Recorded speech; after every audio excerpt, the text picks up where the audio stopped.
Fact 1. The founding myth and the eagle with a snake.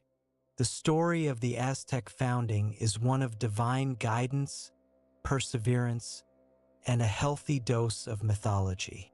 The Aztecs, or Mexica as they called themselves, didn't always rule a vast empire.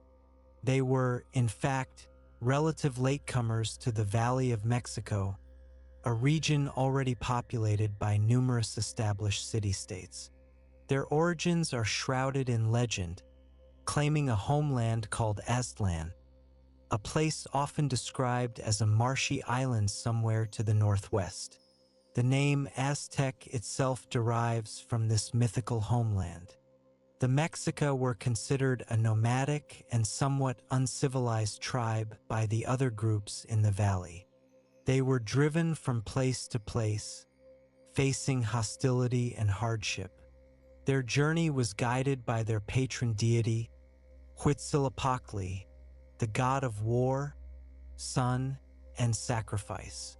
He promised them a new home, a place where they would become a powerful and prosperous people. Huitzilopochtli gave them a specific sign to look for: an eagle perched on a cactus, devouring a snake. This image, he declared, would mark the spot where they were to build their great city. After decades of wandering, facing constant conflict and barely scraping by, the Mexica finally arrived at a marshy island in the middle of Lake Texcoco. This island, seemingly undesirable to others, was precisely where they found the promised sign. According to legend, they witnessed an eagle, wings outstretched, standing proudly on a prickly pear cactus, a serpent clutched in its talons. This was the fulfillment of Huitzilopochtli's prophecy. This moment, this divine sign, became the foundation upon which they built their capital city, Tenochtitlan, in 1325 AD. The image of the eagle, snake, and cactus is deeply symbolic. The eagle represents the sun and the victorious Huitzilopochtli, soaring above all others. The snake represents the earth and its inherent power.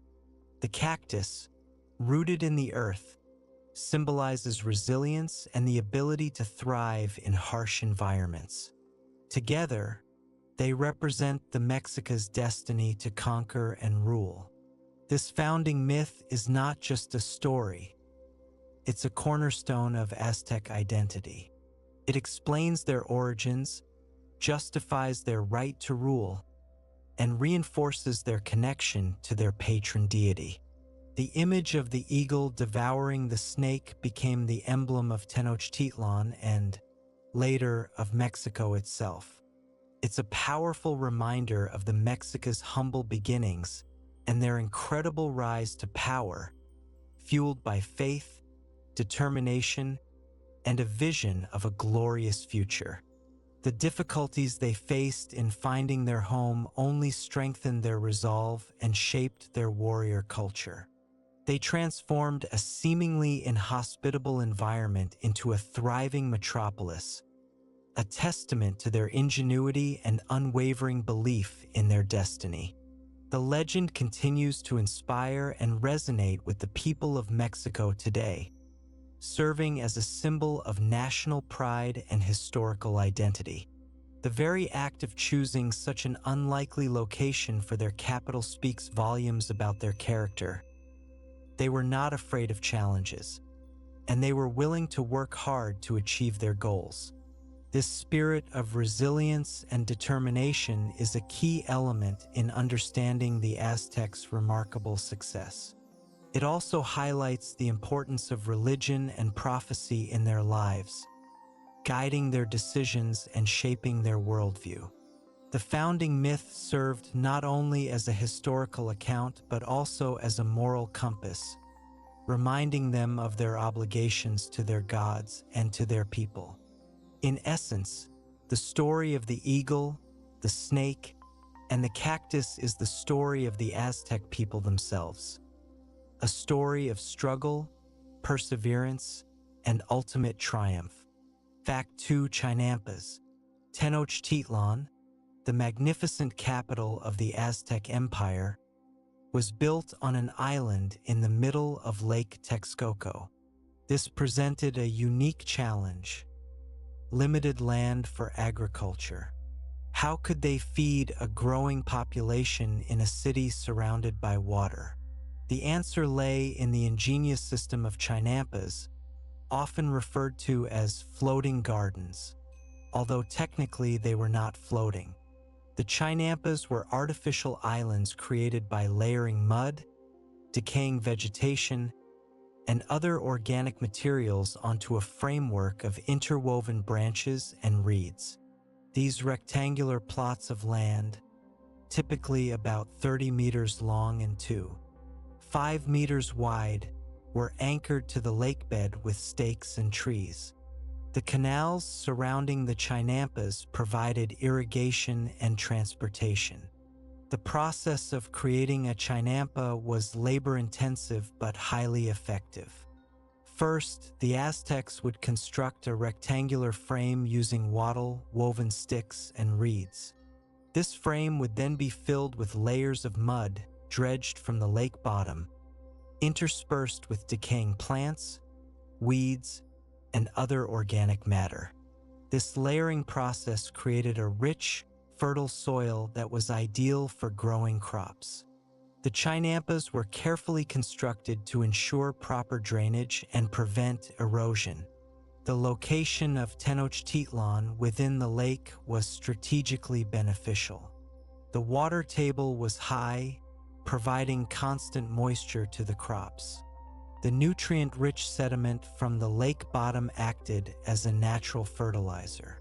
The canals surrounding the chinampas facilitated transportation, allowing farmers to easily move their produce to market in canoes. The shallow waters also provided a habitat for fish and other aquatic life, which supplemented the Aztec diet.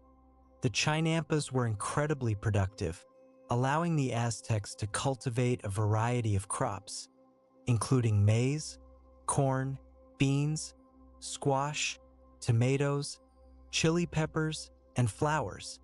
They could harvest up to 7 crops per year from a single chinampa, a remarkable feat of agricultural engineering.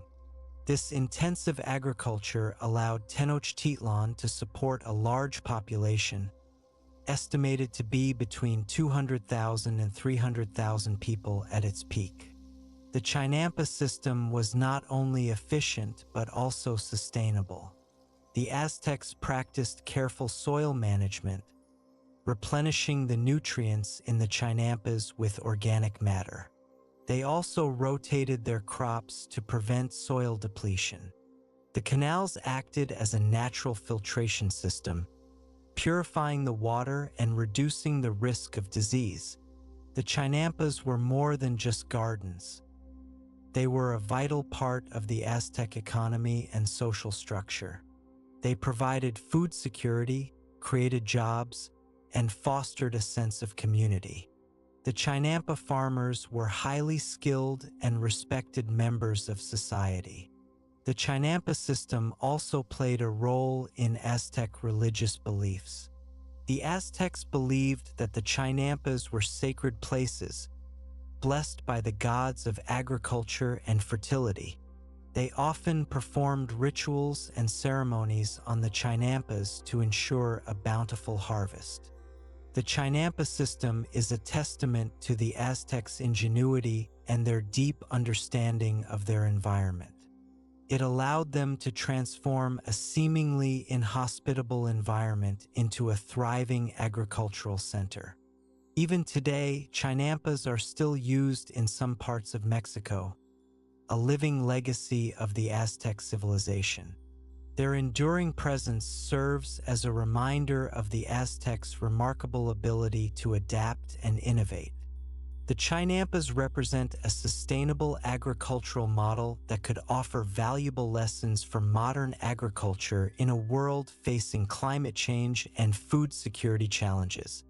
The Aztecs' ability to create such a productive system in a challenging environment highlights the importance of understanding and working with nature rather than against it. The Chinampas are not just an example of agricultural technology. They are a reflection of the Aztec worldview, their connection to the land, and their commitment to sustainable practices. The legacy of the Chinampas continues to inspire and inform efforts to create more sustainable and resilient food systems around the world. Fact 3. The Great Temple and Ritual Sacrifice. The Templo Mayor, or Great Temple, was the heart of Tenochtitlan, the Aztec capital. It was a colossal structure, a towering pyramid dedicated to two of the most important deities in the Aztec pantheon: Huitzilopochtli, the god of war and the sun, and Tlaloc, the god of rain and agriculture. The temple was not just a place of worship. It was the center of Aztec religious and political life, a powerful symbol of their empire. The Templo Mayor was a double pyramid with two separate shrines at the top, one for Huitzilopochtli and one for Tlaloc. Huitzilopochtli's shrine was painted red, symbolizing war and blood, while Tlaloc's shrine was painted blue, representing water and fertility. The temple was built and rebuilt multiple times throughout the Aztec Empire's history, each time becoming larger and more imposing. With each expansion, the previous structures were encased within the new, creating a layered history of the empire's growth and power. The construction of the Templo Mayor was a monumental undertaking, requiring the labor of thousands of people. The Aztecs used sophisticated engineering techniques to build the massive structure, transporting massive stones from distant quarries. The temple was adorned with intricate carvings, sculptures, and vibrant paintings, depicting scenes from Aztec mythology and history. The sheer scale and grandeur of the Templo Mayor were intended to inspire awe and demonstrate the power and wealth of the Aztec Empire. The Templo Mayor was the site of numerous religious ceremonies and rituals, the most controversial of which was human sacrifice. The Aztecs believed that human sacrifice was necessary to appease the gods, maintain cosmic balance, and ensure the continued prosperity of their empire. Huitzilopochtli, in particular, required nourishment in the form of human blood to ensure the sun rose each day.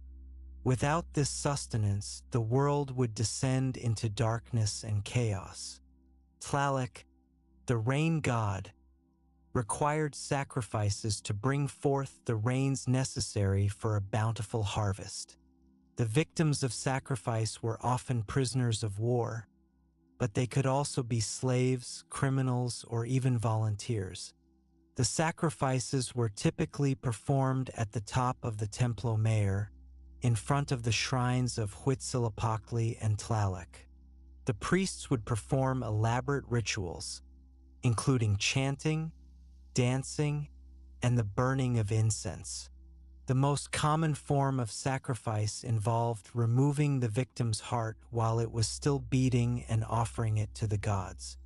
The bodies of the victims were often thrown down the steps of the temple, where they were dismembered and sometimes eaten. The scale of human sacrifice in Aztec society is a subject of much debate among historians. Some scholars argue that the Aztecs practiced human sacrifice on a massive scale, while others believe that the numbers have been exaggerated. However, there is no doubt that human sacrifice played a significant role in Aztec religious beliefs and practices. Archaeological evidence, including the discovery of thousands of skulls and bones at the Templo Mayor, supports the idea that human sacrifice was a regular occurrence. The practice of human sacrifice was deeply intertwined with Aztec cosmology and worldview. The Aztecs believed that the universe was in a constant state of flux, threatened by chaos and destruction. Human sacrifice was seen as a way to restore balance and maintain the cosmic order. It was also a way to demonstrate the power of the Aztec state and to intimidate their enemies. The Templo Mayor, as the center of this sacrificial system, was therefore a powerful symbol of Aztec control and dominance.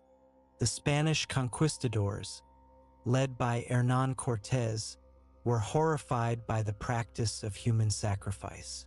They saw it as evidence of the Aztecs' barbarity and used it as a justification for their conquest. The Spanish destroyed the Templo Mayor and built a cathedral on its ruins, symbolizing the triumph of Christianity over the Aztec religion. Today, the ruins of the Templo Mayor are a popular tourist attraction in Mexico City. Archaeological excavations have revealed a wealth of information about the Aztecs' religious beliefs, artistic skills, and engineering prowess. The Templo Mayor stands as a powerful reminder of the complex and often brutal history of the Aztec Empire. While the practice of human sacrifice may seem shocking and incomprehensible to modern sensibilities, it is important to understand it within the context of Aztec culture and beliefs. It was a practice deeply rooted in their cosmology and worldview, a way to ensure the survival of their world and the prosperity of their people. The Templo Mayor, as the center of this practice, remains a potent symbol of the Aztec legacy, a testament to their power, their beliefs, and their ultimate downfall. Fact 4.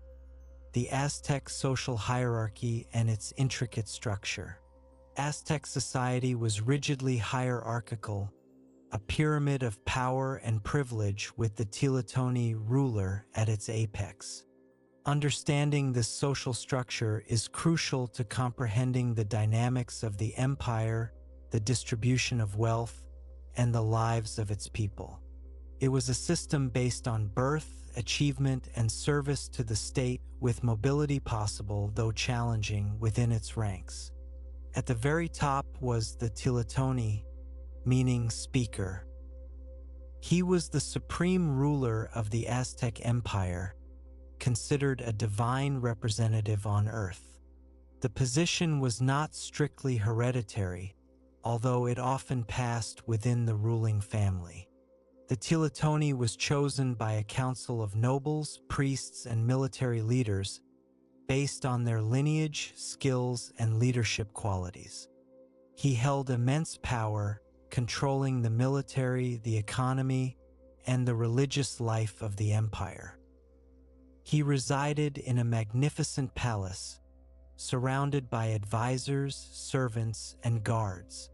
His word was law, and his decisions shaped the destiny of the Aztec people.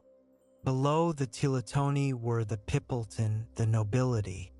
This privileged class held significant power and influence in Aztec society. They owned land, held high-ranking positions in the government and military, and were exempt from paying tribute, taxes. The Pipiltin were distinguished by their elaborate clothing, jewelry, and headdresses. They received specialized education, focusing on history, religion, and warfare. Their lineage was crucial, and they often married within their own class to maintain their status and power. The Pipiltin played a vital role in the administration of the empire, serving as governors, judges, and military commanders. They were responsible for maintaining order, collecting tribute, and leading the Aztec armies in battle. Beneath the Pipiltin were the Paktika, a powerful class of long-distance merchants. These were not just traders, they were also spies, diplomats, and warriors. The Paktika traveled to distant lands, trading for valuable goods such as jade, feathers, cacao, and precious metals. They played a critical role in the Aztec economy, supplying the empire with the resources it needed to maintain its power and prestige. The Pactica enjoyed a special status in Aztec society, with their own guilds, laws, and religious ceremonies. They were often wealthy and influential, but they also faced considerable risks, traveling through dangerous territories and dealing with hostile tribes. They were highly respected for their courage, their business acumen, and their service to the empire. The vast majority of the Aztec population belonged to the Masahualtin, the commoners. This class included farmers, artisans, and laborers. They worked the land, produced goods, and provided the labor force that sustained the empire. The Masahualtin lived in modest homes, wore simple clothing, and paid tribute to the state. They were organized into kalpuli, communal groups that owned land and provided mutual support. The kalpuli played a vital role in Aztec society, providing education, social services, and military training to its members. The Masahualtin had limited opportunities for social mobility, but they could improve their status through military service or by excelling in a particular craft. They were the backbone of the Aztec Empire, their labor and tribute supporting the ruling classes and fueling the empire's expansion. At the very bottom of Aztec society were the Tlacotin, the slaves. Slavery in Aztec society was different from the chattel slavery practiced in other parts of the world. Tlacotin were not considered property, and they had certain rights. They could own property, marry, and even purchase their freedom. People could become slaves for a variety of reasons, including debt, crime, or capture in war. Tlacotin performed a variety of tasks, including domestic service, agricultural labor, and craft production. While their lives were difficult, they were not entirely without hope or agency. They could improve their situation through hard work, good behavior, or the intervention of a sympathetic master. Their children were born free, ensuring that slavery was not a permanent condition for future generations. The Aztec social hierarchy was not static. It was possible for individuals to move up or down the social ladder based on their achievements, their skills, and their service to the state. A commoner could become a warrior and earn recognition for their bravery, potentially rising in status. Artisans could gain renown for their skill and craftsmanship, attracting the patronage of the nobility. However, social mobility was limited, and the vast majority of people remained in the social class into which they were born. The Aztec social hierarchy was a complex and dynamic system, reflecting the values and priorities of Aztec society. It was a system that rewarded loyalty, service, and achievement, while also reinforcing social order and maintaining the power of the ruling classes. Understanding this intricate structure is essential to understanding the Aztec Empire and the lives of its people. Fact 5. The Aztec calendar system. The Aztec calendar system was far more than just a way to keep track of days. It was a complex and intricate system that governed their lives, influenced their religious beliefs, and dictated the rhythm of their society. It was a sophisticated blend of astronomy, mathematics, and mythology, reflecting the Aztecs' deep understanding of the cosmos and their place within it. It consisted of two main calendars that interlocked to form a 52-year cycle. The first calendar was the Tanalpwali, or Count of Days, also known as the Sacred or Ritual Calendar. Consisted of 260 days, divided into 20 periods of 13 days each. Each day was named by combining one of 20 day signs, such as crocodile, wind, house, lizard, snake, etc., with one of 13 numbers. This calendar was primarily used for divination and religious purposes. Priests used the Tanalpwali to determine auspicious days for ceremonies, rituals, and important life events such as births and marriages. Each day was believed to have a specific energy or influence, and the Tanalpwali provided a framework for understanding and navigating these forces. The day of a person's birth, determined by the Tanalpwali, was thought to influence their personality, destiny, and career. The second calendar was the Zayapawali, or Count of Years, also known as the solar or agricultural calendar. It consisted of 365 days, divided into 18 months of 20 days each, with an additional 5 nameless or unlucky days at the end of the year.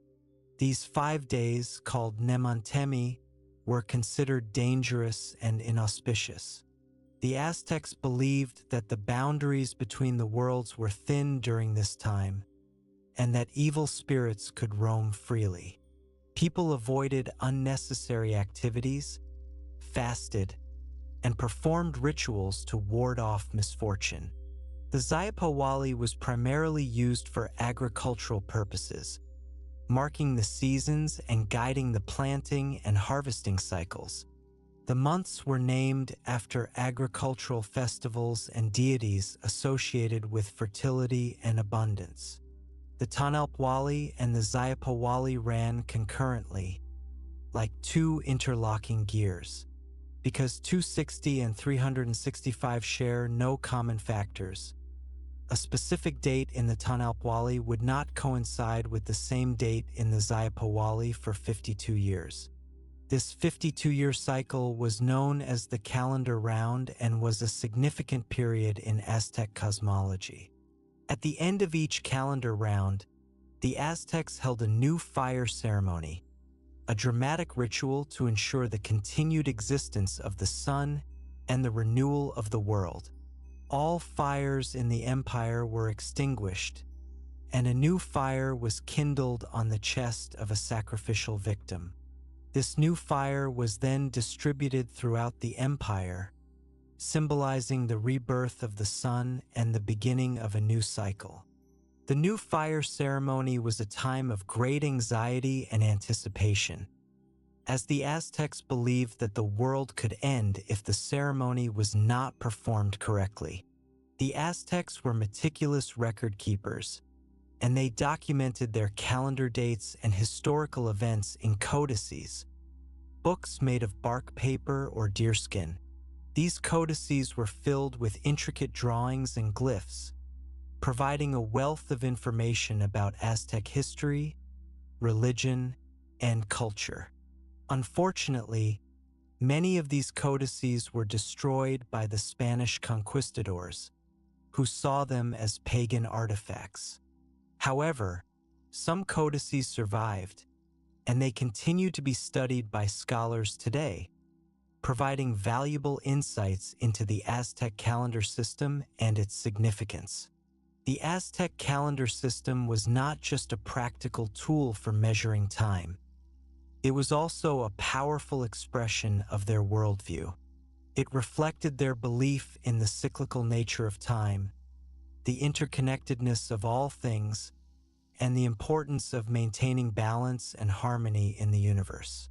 The calendar system influenced every aspect of Aztec life, from agriculture and religion to politics and social organization. It was a testament to the Aztecs' intellectual achievements and their deep understanding of the cosmos. The complexity and sophistication of the Aztec calendar system continue to amaze and inspire scholars today, highlighting the ingenuity and intellectual prowess of this remarkable civilization. Its influence can still be seen in some indigenous communities in Mexico, where traditional calendar practices continue to be observed. Fact 6. Aztec warfare. Aztec warfare was a complex blend of strategic military campaigns, ritualistic combat, and a profound spiritual dimension. It was not simply about territorial expansion or the acquisition of resources, although these were certainly factors. The primary goal of Aztec warfare, particularly in the later stages of the empire, was to capture prisoners for sacrifice, providing sustenance for the gods and bolstering the prestige of the Aztec warriors. Understanding the nuances of Aztec warfare is key to understanding the dynamics of the empire and its relationships with surrounding city-states. The Aztec military was highly organized and disciplined.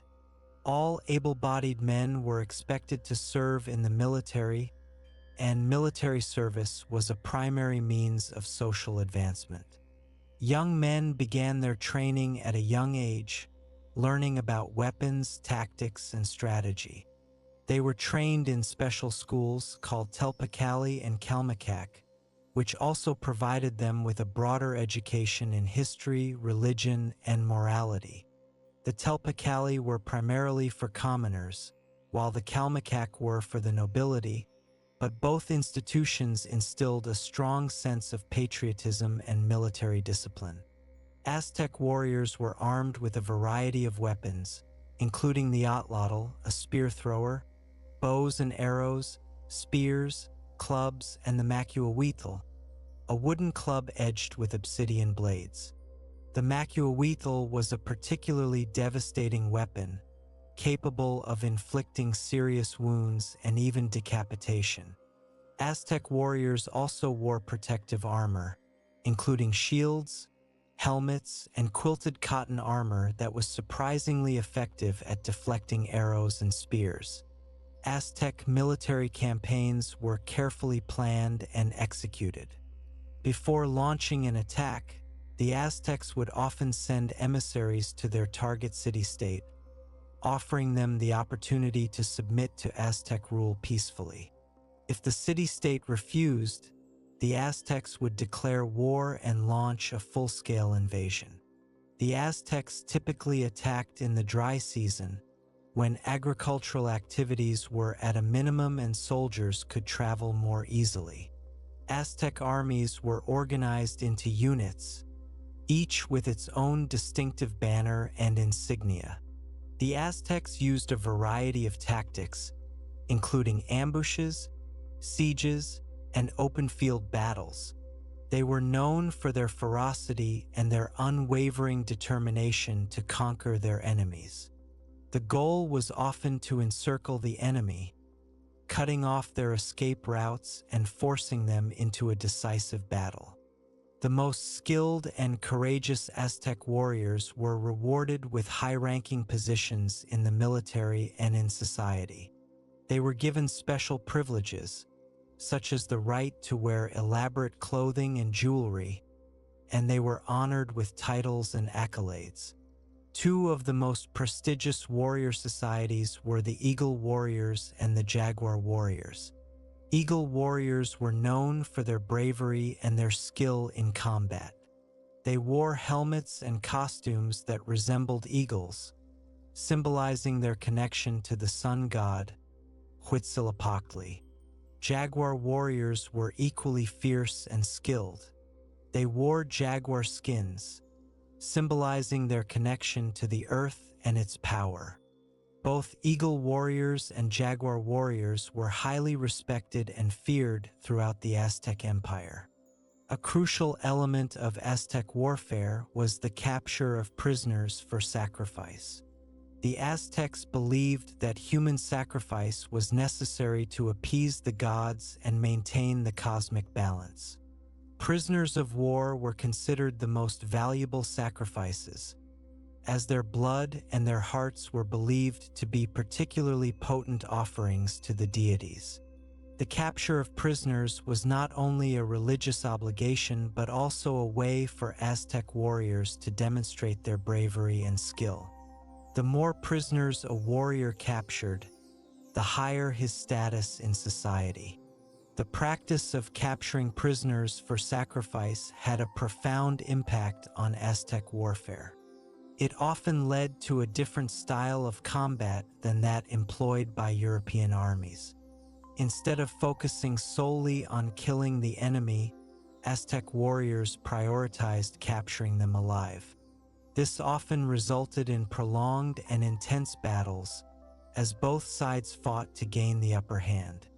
The Aztec Empire's constant warfare and its reliance on tribute from conquered city-states created a climate of resentment and instability. Many of the city-states that were subjected to Aztec rule were eager to throw off the yoke of oppression. This resentment ultimately played a significant role in the Spanish conquest of the Aztec Empire. The Spanish were able to exploit the divisions within the Aztec Empire, forming alliances with disgruntled city-states and using them to overthrow the Aztecs. Aztec warfare was a complex and multifaceted phenomenon, reflecting the Aztecs' values, beliefs, and priorities. It was a brutal and often ritualistic practice, but it was also a key component of the Aztec Empire's success. Understanding Aztec warfare is essential to understanding the rise and fall of this remarkable civilization. Fact 7. Aztec art and architecture. Aztec art and architecture were not merely decorative. They were powerful tools used to express religious beliefs, commemorate historical events, assert imperial power, and communicate complex cosmological ideas. From monumental temples to intricate carvings, every aspect of Aztec artistic expression was imbued with symbolic meaning, reflecting the deep-seated beliefs and values of their society. Understanding Aztec art and architecture provides invaluable insight into their worldview, their social structure, and their achievements as a civilization. Aztec architecture was characterized by its monumental scale, its geometric precision, and its use of vibrant colors. The Aztecs were skilled engineers and builders, capable of constructing massive structures without the use of iron tools or the wheel. Their most impressive architectural achievements were their temples and pyramids, which dominated the urban landscape and served as centers of religious and political life. The Templo Mayor, the Great Temple of Tenochtitlan, was the most important religious structure in the Aztec Empire. It was a massive double pyramid dedicated to Huitzilopochtli, the god of war and the sun, and Tlaloc, the god of rain and agriculture. The Templo Mayor was not just a place of worship. It was also a symbol of Aztec power and dominance. Its towering height and imposing presence were intended to awe visitors and to reinforce the authority of the Aztec state. Aztec pyramids were typically constructed in a step design, with a series of platforms leading to a temple at the summit. These pyramids were not just solid masses of stone. They often contained intricate networks of chambers and passageways. The Aztecs used a variety of materials in their construction, including stone, adobe brick, and volcanic rock. They also employed sophisticated engineering techniques to ensure the stability and durability of their structures. Aztec sculpture was equally impressive. Aztec sculptors created a wide range of works, from colossal statues of gods and rulers to small, intricately carved figurines.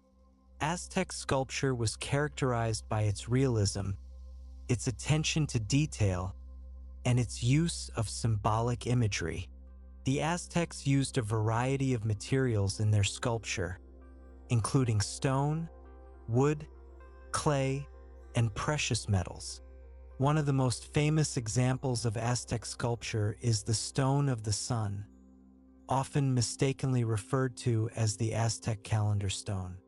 This massive basalt disc is carved with intricate images representing the Aztec cosmos, including the sun god Tonatiuh and the 4 previous ages of the world. The Stone of the Sun was not actually a calendar. It was a ceremonial altar used to honor the sun god and to commemorate the cyclical nature of time. Another important example of Aztec sculpture is the statue of Coatlicue, the earth goddess and mother of Huitzilopochtli. This imposing statue depicts Coatlicue as a fearsome figure, adorned with skulls, snakes, and human hearts. The statue of Coatlicue is a powerful symbol of the earth's life-giving and life-taking powers. Aztec art was also expressed in the form of murals, which adorned the walls of temples, palaces, and other important buildings. Aztec murals were typically painted in vibrant colors and depicted scenes from Aztec mythology, history, and everyday life. These murals provide valuable insights into Aztec culture and beliefs. Featherwork was another highly prized art form in Aztec society. Aztec artisans were masters of featherworking, creating elaborate headdresses, capes, shields, and other objects from the brightly colored feathers of tropical birds. Featherwork was a symbol of wealth and status, and it was often used in religious ceremonies and diplomatic exchanges. Aztec art and architecture were deeply intertwined with their religious beliefs. The Aztecs believed that the gods were present in all aspects of the natural world, and they sought to honor them through their artistic creations. Aztec art and architecture were also used to communicate complex cosmological ideas, such as the cyclical nature of time and the interconnectedness of all things. The Spanish conquistadors were deeply impressed by the grandeur and sophistication of Aztec art and architecture.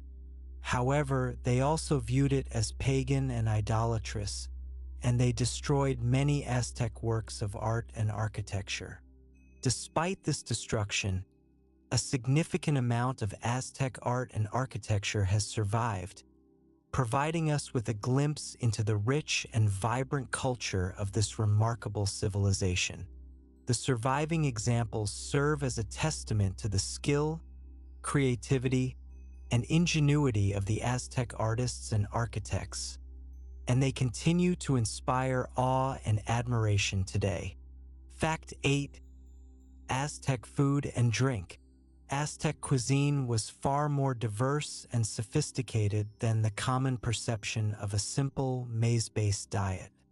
While maize was undoubtedly a staple, the Aztecs cultivated a wide variety of crops, hunted a diverse range of animals, and developed elaborate culinary techniques, creating a rich and flavorful cuisine that was deeply intertwined with their religious beliefs and social customs. Understanding Aztec food and drink provides a unique window into their daily lives, their agricultural practices, and their connection to the natural world. Maize or corn was the foundation of the Aztec diet. The Aztecs cultivated numerous varieties of maize, each with its own unique flavor and texture. Maize was used to make tortillas, tamales, atole, a thick maize-based drink, and a variety of other dishes. Maize was also used in religious ceremonies, symbolizing fertility and abundance. The Aztecs revered maize as a gift from the gods, and they treated it with great respect. In addition to maize, the Aztecs cultivated a wide variety of other crops, including beans, squash, tomatoes, chili peppers, avocados, amaranth, and chia. Beans and squash were often grown together, as the beans provided nitrogen to the soil, benefiting the squash. Tomatoes and chili peppers were used to add flavor and spice to many Aztec dishes. Avocados were a prized delicacy, enjoyed by the nobility. Amaranth and chia were used to make flour and drinks, and they were also used in religious ceremonies.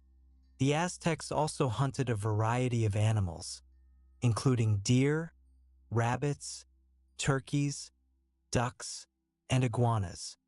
Deer were a prized source of meat, and they were often hunted by the nobility. Rabbits were a more common source of meat, and they were often hunted by commoners.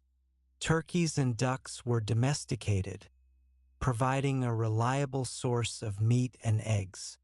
Iguanas were also eaten, particularly in the warmer regions of the Aztec Empire. Insects were also a part of the Aztec diet. The Aztecs ate a variety of insects, including grasshoppers, ants, and larvae. These insects were a good source of protein, and they were often eaten as snacks or as part of a meal. Chocolate, or zacatl, was a highly prized beverage in Aztec society. It was made from cacao beans, which were roasted, ground, and mixed with water, chili peppers, and other spices. Chocolate was a bitter and spicy drink, and it was often consumed by the nobility and warriors. Chocolate was also used in religious ceremonies, symbolizing wealth and power. Pulque, a fermented beverage made from the sap of the maguey plant, was another important drink in Aztec society. Pulque was a mildly alcoholic drink, and it was often consumed at festivals and celebrations. Pulque was also used in religious ceremonies, symbolizing fertility and abundance. Aztec cuisine was not just about the ingredients, it was also about the preparation techniques. The Aztecs used a variety of cooking methods, including boiling, steaming, roasting, and grilling. They also used a variety of spices and herbs to add flavor to their dishes. Chili peppers, in particular, were a staple of Aztec cuisine, and they were used to add heat and complexity to many dishes. The Aztecs had a sophisticated understanding of nutrition. They understood the importance of a balanced diet, and they carefully selected their foods to ensure that they were getting the nutrients they needed. They also understood the importance of hygiene, and they took steps to prevent foodborne illnesses. Aztec food was often served in elaborate pottery dishes, which were decorated with intricate designs. The Aztecs also used gourds, shells, and other natural materials as serving vessels. The presentation of food was an important part of Aztec culture, and meals were often elaborate and festive occasions. Aztec cuisine was deeply intertwined with their religious beliefs. Many foods were associated with specific deities, and they were used in religious ceremonies to honor those deities. Maize, in particular, was considered a sacred food, and it was used in many religious rituals. The Spanish conquistadors were initially repulsed by some aspects of Aztec cuisine, such as the consumption of insects and the use of chili peppers. However, they soon came to appreciate the richness and flavor of Aztec food. The Spanish introduced new ingredients to Aztec cuisine, such as beef, pork, chicken, and wheat. These new ingredients were quickly incorporated into the Aztec diet, and they transformed Aztec cuisine into the unique blend of indigenous and European flavors that is characteristic of Mexican food today. Aztec food traditions continue to influence Mexican cuisine today. Many of the dishes that are popular in Mexico today, such as tamales, mole, and pozole, have their origins in Aztec cuisine. The legacy of Aztec food lives on in the flavors, textures, and traditions of Mexican cuisine. Fact 9. Aztec education. Aztec education was a structured and rigorous system designed to prepare young people for their roles in society. It was not a uniform system, as different social classes and genders received different types of training. However, the overarching goal was to instill values of discipline, obedience, service to the state, and reverence for the gods. Understanding Aztec education provides crucial insight into the values that underpin their society and the mechanisms by which they maintained social order and cultural continuity. All Aztec children, regardless of their social class, received some form of education. Formal education began around the age of 15, although informal learning and training started much earlier in the home. The Aztecs had two main types of schools, the Telpacalli and the Calmecac. The Telpacalli, meaning House of Youth, were neighborhood schools primarily for the sons of commoners. These schools focused on military training, manual labor, and civic duties. Boys learned how to use weapons, participate in mock battles, and perform agricultural tasks. They also learned about Aztec history, religion, and moral values. The Telpacalli emphasized physical strength, courage, and obedience.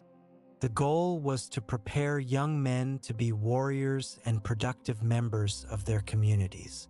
Students at the Telpacalli were expected to contribute to the construction and maintenance of public works projects, such as temples and roads. They also participated in religious ceremonies and festivals. The Calmecac, meaning row of houses, were schools primarily for the sons of the nobility. These schools provided a more advanced and rigorous education, focusing on history, religion, astronomy, mathematics, writing, and governance. Students at the Calmecac were trained to become priests, scribes, government officials, and military leaders. The Calmecac emphasized intellectual development, moral rectitude, and leadership skills. Students at the Calmecac were expected to live a life of discipline and devotion, and they were often subjected to harsh punishments for failing to meet the school's standards. They studied the codices, learning to interpret the intricate glyphs and understand the complex symbolism of Aztec art and literature. They also learned about the calendar system, which was essential for planning religious ceremonies and agricultural cycles. Girls also received education, although their training was primarily focused on domestic skills and religious duties. Girls were taught how to cook, weave, sew, and care for children. They also learned about Aztec mythology, religious ceremonies, and moral values. Girls from noble families sometimes received a more advanced education, learning how to read and write and studying history and religion. However, their primary role was to be wives and mothers, and their education was geared towards fulfilling these roles. They learned about medicine and midwifery, as they were responsible for caring for the sick and assisting in childbirth. They also learned about music and dance, as they were expected to participate in religious ceremonies and festivals. Discipline was a key component of Aztec education. Students were expected to be obedient, respectful, and hardworking. Punishments were often harsh, and they could include physical beatings, public shaming, and even expulsion from the school. The Aztecs believed that discipline was essential for instilling moral values and preparing young people for the challenges of life. Teachers, known as Tlamatanim, those who know, were highly respected members of Aztec society. They were responsible for imparting knowledge, instilling values, and shaping the future of the Aztec Empire. Teachers were often priests or experienced warriors, and they were chosen for their wisdom, their knowledge, and their ability to inspire and motivate students. The Aztec education system was not just about acquiring knowledge and skills. It was also about instilling a sense of identity and belonging. Students learned about their history, their culture, and their place in the world. They were taught to be proud of their heritage and to serve their community and their empire. The Spanish conquistadors recognized the importance of Aztec education, and they sought to replace it with a system that would promote Christianity and Spanish culture. However, the legacy of Aztec education lived on, and it continues to influence education in Mexico today. The emphasis on discipline, hard work, and service to the community are values that are still cherished in Mexican society. The Aztec education system was a testament to the Aztecs' commitment to learning, to personal growth, and to the betterment of their society. Fact 10. The Aztec Ball Game. The Aztec ball game, known as Ulamalisli, was far more than a simple sporting event. It was a deeply ritualistic activity, laden with symbolic meaning, often involving human sacrifice, and sometimes even used to settle political disputes.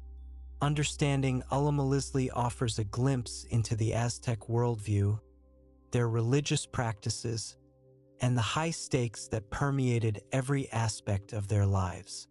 It was a performance with cosmic implications.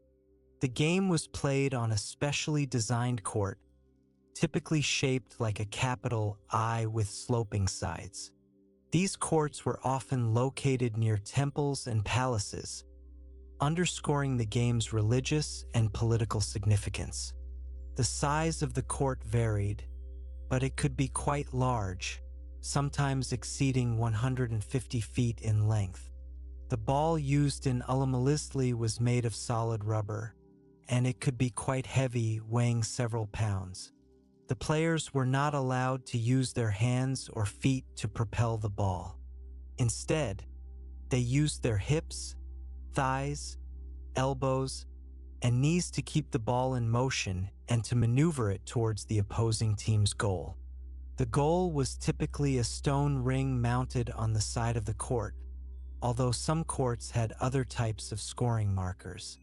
The rules of Ulamalisli are not entirely clear, as much of our knowledge comes from archaeological evidence and accounts from Spanish conquistadors. However, it is believed that the game involved two teams of players who competed to score points by passing the ball through the ring or by hitting specific markers on the court. The game could be quite lengthy, and it required a great deal of skill, agility, and endurance. Ulamalisli was not just a game of skill. It was also a ritual act with deep religious significance. The ball itself was often seen as a symbol of the sun, and the movement of the ball across the court was interpreted as a representation of the sun's journey across the sky. The players were often seen as representing the forces of light and darkness, and the outcome of the game was believed to have an impact on the cosmic balance. In some versions of Ulamalisli, the losing team, or sometimes even the winning team, would be sacrificed to the gods. The sacrifice was typically performed immediately after the game, and it was considered a great honor to be chosen as a sacrifice. The Aztecs believed that the sacrifice of human life was necessary to appease the gods and to ensure the continued prosperity of their empire. The symbolism of the sacrifice in Ulamalisli is complex and multifaceted. Some scholars believe that the sacrifice represented the renewal of the sun, while others believe that it represented the victory of the gods over the forces of chaos.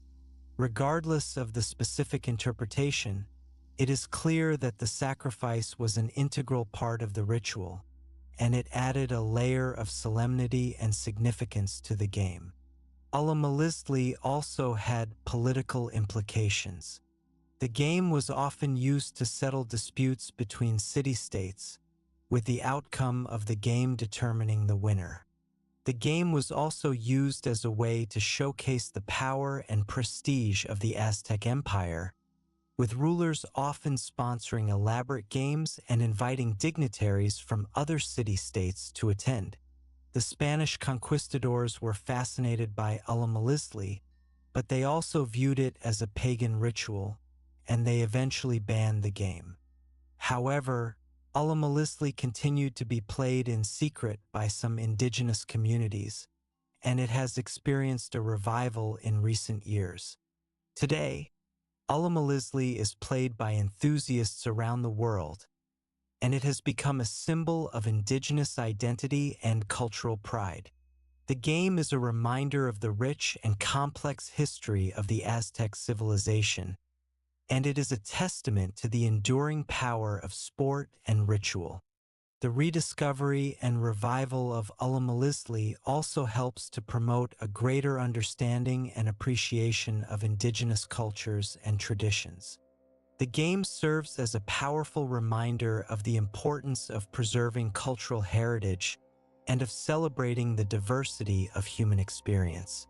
The echoes of the ball bouncing on the ancient courts continue to resonate today, connecting us to a vibrant and fascinating past. Fact 11. Aztec hygiene and medicine. While often portrayed as a primitive culture, the Aztecs possessed surprisingly advanced knowledge of hygiene, sanitation, and medicine for their time. They developed sophisticated systems for waste disposal, practiced regular bathing, and employed a wide range of herbal remedies to treat various ailments. Examining Aztec hygiene and medicine challenges common misconceptions and reveals a civilization that valued cleanliness and well-being. The Aztecs were very concerned with hygiene and sanitation, particularly in their urban centers. Tenochtitlan, the capital city, was known for its cleanliness and order. The Aztecs had a system of aqueducts that brought fresh water into the city, and they also had a system of canals that were used for transportation and waste disposal. The Aztecs practiced regular bathing, both for personal hygiene and for religious purposes. They had communal bathhouses called temazcal, which were similar to saunas. The temazcal were used for cleansing the body and the spirit, and they were often used after childbirth or after engaging in strenuous activity. The temazcal were heated with hot stones, and the bather would pour water over the stones to create steam. The steam would help to open the pores and cleanse the skin. Herbs were often added to the water to enhance the therapeutic effects of the bath. The Aztecs also had a sophisticated understanding of waste disposal. They had a system of latrines that were connected to the canals, and they also used human waste as fertilizer for their crops. The Aztecs were careful to separate human waste from drinking water, and they took steps to prevent the spread of disease. Aztec medicine was a blend of empirical observation, herbal remedies, and religious beliefs. Aztec doctors, known as Tizitl, were highly respected members of society, and they underwent rigorous training to learn their craft. They possessed an extensive knowledge of medicinal plants, and they used these plants to treat a wide range of ailments. The Aztecs used a variety of methods to diagnose illnesses, including physical examination, questioning the patient about their symptoms, and consulting with religious diviners. They believed that illness could be caused by natural factors, such as injury or infection, but they also believed that it could be caused by supernatural factors, such as the displeasure of the gods or the influence of evil spirits. The Aztecs had a wide range of herbal remedies for treating various ailments. They used herbs to treat wounds, infections, digestive problems, respiratory problems, and skin conditions. Some of the herbs that were used by the Aztecs are still used in traditional medicine today. For example, epazote is used to treat intestinal parasites, and arnica is used to treat bruises and sprains. The Aztecs also performed surgery, although their surgical techniques were not as advanced as those of modern medicine. They were able to set broken bones, drain abscesses, and perform amputations. They also used sutures to close wounds, and they used antiseptics to prevent infection. The Aztecs were also skilled in dentistry. They were able to fill cavities, extract teeth, and create artificial teeth. They used a variety of materials for fillings, including resin, bone, and turquoise. Childbirth was a particularly dangerous time for Aztec women, and the Aztecs had a number of rituals and practices to ensure the safety of both mother and child. Midwives were highly respected members of society, and they were trained to assist in childbirth and to care for newborn infants. The Aztecs had a complex system of beliefs about the causes and treatment of mental illness. They believed that mental illness could be caused by supernatural factors, such as the influence of evil spirits or the loss of one's soul. They used a variety of methods to treat mental illness, including herbal remedies, ritual purification, and counseling. The Spanish conquistadors were impressed by the Aztecs' knowledge of hygiene and medicine. They recognized that the Aztecs were more advanced in some areas than Europeans were at the time. However, the Spanish also viewed Aztec medicine as pagan and superstitious, and they sought to replace it with European medicine. Despite the efforts of the Spanish, many aspects of Aztec hygiene and medicine have survived, and they continue to influence traditional medicine in Mexico today. The legacy of Aztec hygiene and medicine is a testament to the ingenuity and knowledge of the Aztec people. Their understanding of the human body and their ability to harness the power of nature to promote health and well-being are a source of inspiration even today. The emphasis on cleanliness, sanitation, and herbal remedies are all valuable lessons that can be applied to modern healthcare. Fact 12. The Flowery War. Forget simple skirmishes. The Flowery War was a bizarre, highly ritualized form of combat practiced by the Aztecs, primarily with the city-states of Tlaxcala, Huejotzingo, and Cholula. Its primary purpose wasn't conquest, but rather to obtain prisoners for sacrifice and to test the skills of warriors. Think of it as a prearranged battle with specific rules of engagement, designed to appease the gods and maintain cosmic order through ritual bloodshed. The very name, Flowery War, suggests a beautiful, almost theatrical, approach to violence. These weren't just random battles. The Aztecs would negotiate with their enemies to schedule these wars, setting specific times and locations. The warriors would adorn themselves in elaborate feathered headdresses and costumes, making the battlefield a spectacle of color and artistry. The focus was less on outright annihilation and more on demonstrating prowess and capturing the most valiant opponents. The Flowery War served several crucial functions, providing sacrificial victims. Human sacrifice was central to Aztec religion. The Flowery Wars ensured a consistent supply of prisoners, deemed the most worthy offerings to the gods. Testing and honing warriors. Young Aztec warriors gained invaluable combat experience in a controlled environment, proving their skills and earning prestige. Maintaining military readiness. The regular warfare kept the Aztec army sharp and ready for larger campaigns. Managing population and resources. Some historians theorize that the Flowery Wars helped control population growth and allocate scarce resources, like land, by culling the warrior population. Interestingly, some historians believe that the Aztecs intentionally avoided conquering Tlaxcala and other city-states to maintain a constant source of sacrificial victims and a training ground for their warriors. Conquering them would have ended the Flowery War, eliminating these crucial functions.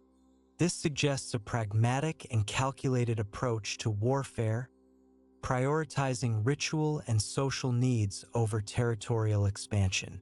The Flowery War presents a disturbing yet fascinating paradox. A prearranged, ritualized form of violence with specific rules and objectives designed to maintain cosmic balance through human sacrifice. It highlights the complex and often contradictory nature of Aztec society, where beauty and brutality, ritual and reality were intertwined. Fact 13. The Aztec legal system. The Aztecs had a sophisticated legal system, surprisingly codified, with laws inscribed on public monuments for all to see. These laws covered a wide range of offenses, from theft and adultery to murder and treason. However, the punishments were often incredibly brutal and varied significantly depending on the social status of the offender. Imagine a world where your social standing directly impacted the severity of justice. While some offenses could be resolved with fines or restitution, more serious crimes were met with shockingly harsh penalties. Public execution. Crimes like treason, murder, and sorcery often resulted in public execution, serving as a deterrent to others. Methods included beheading, stoning, and dismemberment. Slavery, debt, theft, or even gambling could lead to enslavement. However, Aztec slavery wasn't necessarily a lifetime sentence, and slaves had rights, including the ability to own property and purchase their freedom. Mutilation. Certain crimes, such as theft or drunkenness, could result in mutilation, such as the cutting off of ears or lips. Death by starvation. A particularly gruesome punishment, reserved for specific offenses like temple robbery, involved sealing the offender in a room with little to no food until death. Tlalkiwask. A public beating to death was a punishment for a number of crimes as well. The most interesting aspect? Social status played a huge role. A commoner caught stealing might face mutilation or enslavement, while a noble committing the same crime could face a far less severe punishment, such as a fine or a public reprimand. This stark disparity highlights the deeply hierarchical nature of Aztec society and the unequal application of justice. Imagine the resentment this could breed among the commoners. Even more fascinating, judges themselves faced severe consequences for corruption or incompetence. A judge who delivered an unjust verdict could be sentenced to death. This created a powerful incentive for judges to be fair and impartial, at least in theory. The Aztec legal system wasn't about abstract concepts of justice. It was about maintaining social order, deterring crime, and reinforcing the power of the elite. The public display of laws and the brutal punishments served as a constant reminder of the consequences of disobedience. It was a system designed to instill fear and respect for authority, reflecting the often harsh realities of Aztec life. The codified nature shows how dedicated the Aztecs were to structure and organization. Fact 14. Aztec flower gatherers. Forget the stereotypical image of stoic, masculine priests. The Aztecs had a fascinating and somewhat enigmatic group known as the Zacapili, often translated as flower gatherers or princes of flowers. These priests were associated with Zacapili, the god of art, games, dance, flowers, pleasure, and, most interestingly, hallucinogenic plants. What makes them truly unique is that many Zacapili priests are believed to have been gender-bending individuals, blurring the lines between male and female roles in Aztec society. Zacapili himself was often depicted in a state of ecstatic trance, covered in images of psychoactive plants like mushrooms, tobacco and morning glory. This association with hallucinogens suggests that the Zakapili played a crucial role in ritualistic practices involving these substances. They likely guided individuals through altered states of consciousness, facilitating spiritual experiences and communicating with the divine. Here's where it gets even more intriguing. Gender ambiguity. Archaeological evidence and historical accounts suggest that many Zakapili priests adopted clothing, hairstyles, and mannerisms typically associated with women. This could have been a way to embody the dual nature of Zakapili, who represented both masculine and feminine principles. Social acceptance or tolerance. The existence of these gender-bending priests suggests a degree of social acceptance or tolerance for gender diversity within Aztec society, at least within certain religious contexts. While Aztec society was generally structured along strict gender roles, the Zakapili represent an exception to this rule. Ritualistic transvestism.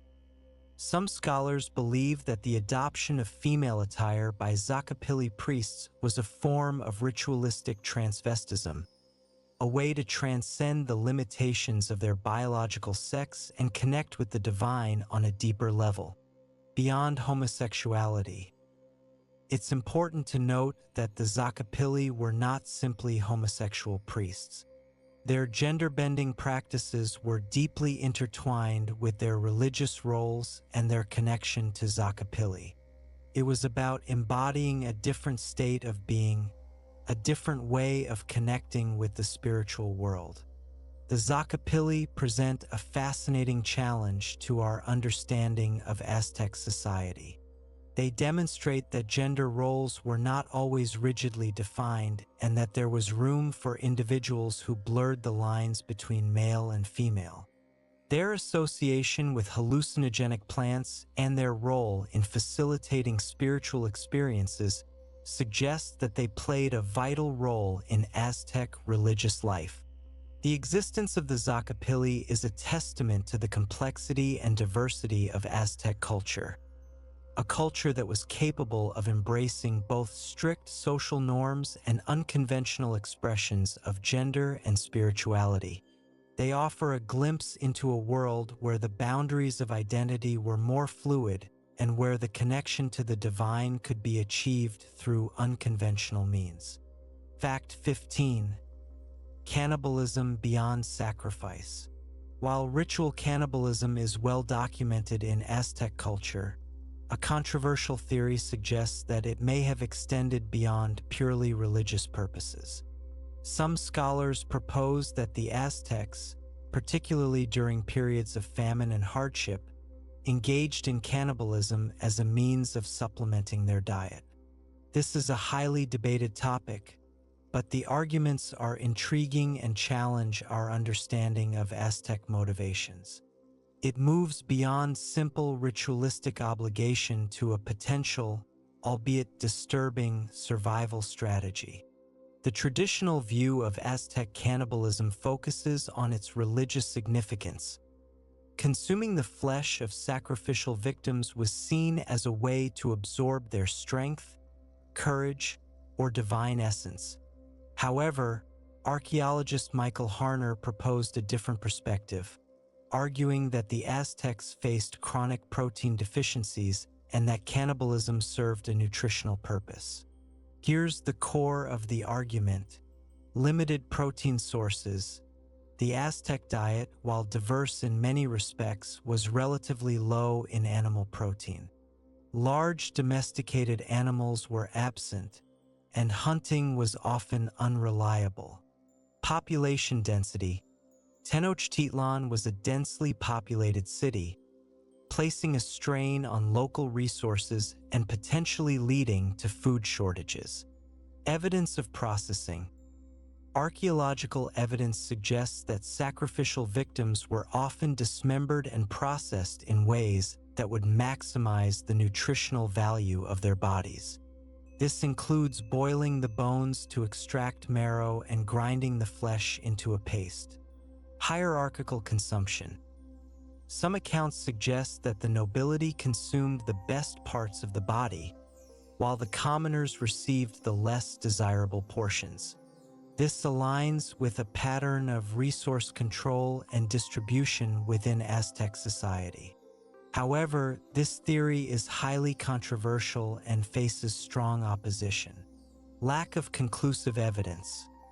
Critics argue that there is insufficient archaeological evidence to support the claim that cannibalism was widespread or primarily motivated by nutritional needs. Ritual significance. Many scholars maintain that the religious significance of cannibalism outweighs any potential nutritional benefits. They argue that the Aztecs would have been more likely to rely on other sources of protein, such as insects or amaranth, if survival was the primary concern. Psychological barriers. Cannibalism is a taboo in most cultures, and it's unlikely that the Aztecs would have engaged in it casually or without a strong religious justification.